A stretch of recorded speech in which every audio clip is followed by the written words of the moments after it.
সচিবালয়ের ঘটনা পুরোপুরি নিয়ন্ত্রণে আনতে পুলিশ পারেনি এবং আমরা দেখছি সেখানে কিন্তু সেনাবাহিনীর উপস্থিত ছিল। এখন এই মুহূর্তে কিন্তু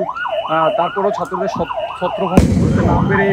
দফায় দফায় সাউন্ড গ্রেনেড ছোড়া হচ্ছে এবং পুলিশের এপিসি নিয়ে কিন্তু এই মুহূর্তে পুলিশ এগিয়ে যাচ্ছে এবং আমরা দেখছি এখানে কিন্তু একটি এপিসি ভ্যান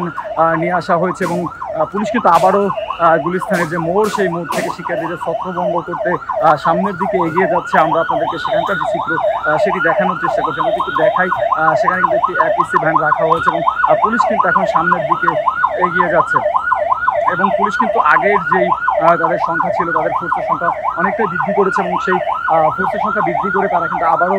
গুলিস্তানের মোড়ে যে জিরো পয়েন্ট সেই জিরো পয়েন্ট থেকে সামনের দিকে এগিয়ে যাচ্ছে এবং শিক্ষার্থীদের ছত্রভঙ্গ করতে তারা চেষ্টা করছে। এর আগেও দফায় দফায় সাউন্ড গ্রেনেড নিক্ষেপ করে কিন্তু শিক্ষার্থীদের ছত্রভঙ্গ করতে পারেনি তারা এবং এখন কিন্তু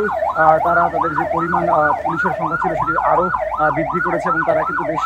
কয়েকটি সাউন্ড গ্রেনেড নিক্ষেপ করেছে। আমরা যদি দেখাই সেখানে শিক্ষার্থীরাও কিন্তু ইট পাটকেল ছুড়েছে এবং সেখানকার যে পরিস্থিতি সেটি আপনারা এই সড়কের যে পরিস্থিতি সেটি দেখে বুঝতে পারছেন এবং এই মুহূর্তে কিন্তু পুলিশের একটি এপিসি যে ভ্যান সেটি রাখা হয়েছে এবং একই সঙ্গে পুলিশের যে যারা যে সংখ্যা ছিল এখানে তারা কিন্তু আবারও বৃদ্ধি করা হয়েছে, পুলিশের ইউনিট বৃদ্ধি করা হয়েছে এবং একই সঙ্গে সঙ্গে তারা কিন্তু এখন গুলিস্তানের যে জিরো পয়েন্ট মোড় সেই জিরো পয়েন্ট মোড়ের দিকে এগিয়ে আসছে এবং শিক্ষার্থীদের ছত্রভঙ্গ করতে কিন্তু তারা সাউন্ড গ্রেনেডের সঙ্গে সঙ্গে তারা কিন্তু এখন তাদের যে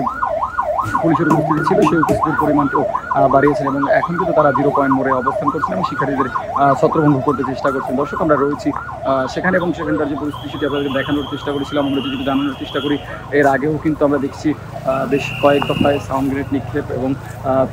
সচিবালয়ে প্রবেশ করলে তাদের সাথে পুলিশ এবং শিক্ষার্থীদের দফায় দফায় সংঘর্ষ এবং এখনও কিন্তু সচিবালয়ের সামনে যে পরিস্থিতি সেটি থমথমে এবং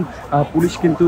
শিক্ষার্থীদের পুরোপুরি ছত্রভঙ্গ করতে পারেনি এবং এখন কিন্তু পুলিশ একদমই জিরো পয়েন্টের যে মোড় সেখানে অবস্থান করছে এবং শিক্ষার্থীদের ছত্রভঙ্গ করার চেষ্টা করছে।